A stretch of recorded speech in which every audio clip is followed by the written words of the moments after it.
கலாநிதி ஹரிணி அமரசூரிய பிப்ரவரி 17 அலரி மாளிகையில் வைத்து சர்வதேச நாணய நிதியத்தின் முகாமைத்துவ பணிப்பாளர் கலாநிதி கிறிஸ்டலினா ஜோர்ஜிவா தலைமையிலான தூதுக்குழுவினரை சந்தித்தார்.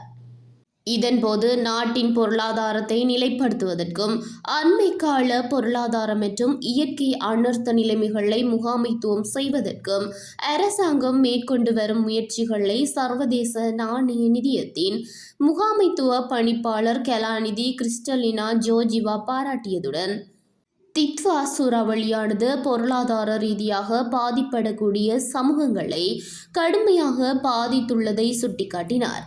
மேலும் அதற்கான ஒத்துழைப்புகளை வழங்குவதற்கும் மீளெழும் திறனை கட்டியெழுப்புவதற்கும் முக்கியத்துவம் அளிக்கப்பட வேண்டும் எனவும் அவர் குறிப்பிட்டார். தித்வா சூறாவளி பாதிப்பிற்கு பின்னர் இலங்கையை வழமைக்கு கொண்டு வருவதற்கு சர்வதேச நாணய நிதியம் வழங்கிய தொடர்ச்சியான ஒத்துழைப்புகளை பிரதமர் பாராட்டினார். பொருளாதார வலுவூட்டல் மற்றும் அபிவிருத்தியூடாக பொருளாதார ரீதியாக பாதிக்கப்படக்கூடிய குழுக்களுக்கு நேரடியாக பயன்கள் சென்றடைவதை உறுதிப்படுத்த வேண்டும் என்பதை அவர் வலியுறுத்தினார். மேலும் அனைவரையும் உள்ளடக்கிய அபிவிருத்தியை உறுதி செய்தல், சுற்றுலாத்துறையின் தரத்தை மேம்படுத்துதல், நிலையான முதலீட்டு வாய்ப்புகளை ஈர்ப்பதன் அவசியம் ஆகியன குறித்தும் பிரதமர் விரிவாக எடுத்துரைத்தார். கல்வியை வெறும் அறிவை பெற்றுக்கொள்வதற்கு மாத்திரம் மட்டுப்படுத்தாது திறன்கள் அபிவிருத்தி மற்றும் வேலைவாய்ப்பு உருவாக்கத்தை மையமாக கொண்டு கல்வி சீர்திருத்தங்களை முன்னெடுப்பதன் முக்கியத்துவம் குறித்தும் இரு தரப்பினரும் கவனம் செலுத்தினர்.